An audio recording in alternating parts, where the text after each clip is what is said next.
तुम्ही तुमच्या विरोधात लोकसभा लढलो, तुमच्या विरोधात 3 वेळा विधानसभा लढलो, मला माहिती निवडून येते, पण माझ्या समाजाचा गिरीश महाजन तसंच अर्जुन खोतकर अशी सगळी सत्ताधाऱ्यांमधली हे नेते मंडळी सध्या जालन्यात पोहोचले. दीपक बोऱ्हाडेंचं उपोषण सुरू आहे आणि त्यांच्या उपोषणासंदर्भात ते चर्चा करतात. भाऊ म्हणजे लहान भावासारखं माझ्यावर प्रेम करतात.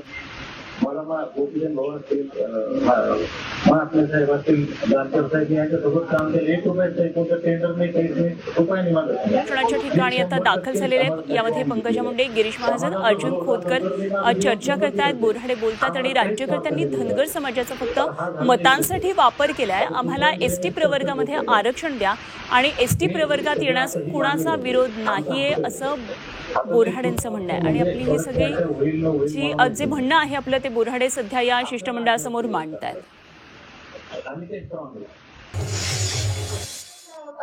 आणि त्या शब्दाबद्दल कोणाच्याही मनात किंतु आणि परंतु नाही.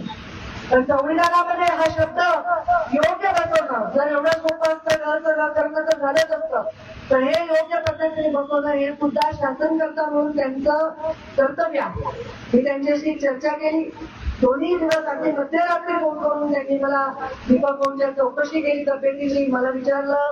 त्यांनी या सगळ्या गोष्टी सगळ्या समजून घेतल्या. आता आपण कोर्टामध्ये हा विषय मांडण्यासाठी कुठेतरी कमी पडू नये. आता हायकोर्टामध्ये असं झाल्यामुळे सुप्रीम कोर्टात विषय आहे आणि तिथे जाऊन हा विषय आपण अत्यंत स्ट्रॉंगली मांडला पाहिजे. आदिवासी समाज न दुखवता धनगर समाजाला न्याय देण्याची भूमिका घेतली पाहिजे असं त्यांचं म्हणणं आहे. दीपक भाऊ मला वाटतं समजूतदार माणसाचे आपण उभा अडमुठेपणा करत नाही. त्यांनी पण आता बोलताना अडमुठा स्वभाव नाही दाखवला. त्यांची भाषा सन्मानाची, त्यांची भाषा आदराची, त्यांनी असलेले अगदी संतोष दाखवे आमचं सगळ्यात यंग आहेत. अर्जुन बबनरावजी लोणीकर सगळ्यांविषयी अत्यंत सन्मानाने त्यांनी सांगितलं. देवाभाऊ देवाभाऊ म्हणून मुख्यमंत्र्यांचाही उल्लेख केला. आणि त्यांनी सांगितलं की हे खरंच एक स्वतः जरी ते आले त्या गादीवर तरी हे शक्य नसतं. त्यामुळे हे कायद्यामध्ये बसवण्याची त्यांनी एक पर्याय केला. त्या पर्यायाबद्दल मुख्यमंत्र्यांशी आम्ही चर्चा करून त्याला कसं योग्य पद्धतीने हाताळता येईल याच्यासाठी नक्कीच विचार करणार आहोत. आणि मी आज आले त्या दिवशी नाही आले कारण मला असं एवढा मोठा आपला पोरगा बसलाय आणि एवढ्या संख्येने लोक आले, एवढा मोठा भव्य कार्यक्रम उपोषण सुटणार.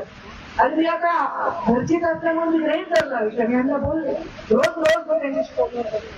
पण आता त्यांची तब्येत खालावत आहे आणि त्यामुळे त्यांचं उपोषण हे त्यांच्या प्रकृतीसाठी योग्य नाही आहे.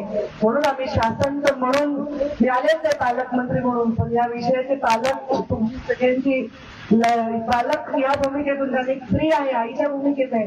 त्या भूमिकेतून देखील मी दीपक भाऊंना विनंती करायला आले की त्यांनी हे उपोषण आता सोडावं. तुम्ही या मंगळवारी या, आपण मुख्यमंत्र्यांशी स्वतः भेटू. तुमच्याबरोबरचे जे काही 5-6 लोक आहेत, 10 लोक आहेत, तुम्ही त्यांचं एक डेलिगेशन तयार करा. कोणी वकील आहे ज्याच्याकडे सगळे कागदपत्र आहेत, आपण मुख्यमंत्री महोदयांशी चर्चा करू आणि याच्यावर लवकरात लवकर मार्ग काढू. पण आता कसं आहे, एवढा लढणारा माणूस त्याच्या जीवावर बेतणं योग्य नाही. असं कुणी उठून स्वतःच्या जीवावर बेटेल असं काम करत नसतं समाजात. उद्या मला म्हणलं कोणी उपोषण करा 11 दिवस शक्य होणार आहे का?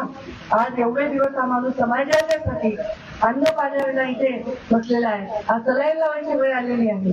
आता त्यांच्या जीविताला धोका नाही होणार अशी परिस्थिती आपल्याला करावी लागेल. आणि तुम्ही सगळे छान आहेत, शहाणे गोड माणसं आहेत, अगदी कष्टाळू माणसं आहेत, सगळे पैलवान गडी आहेत, असे काही याचे पैसे नाही आहेत.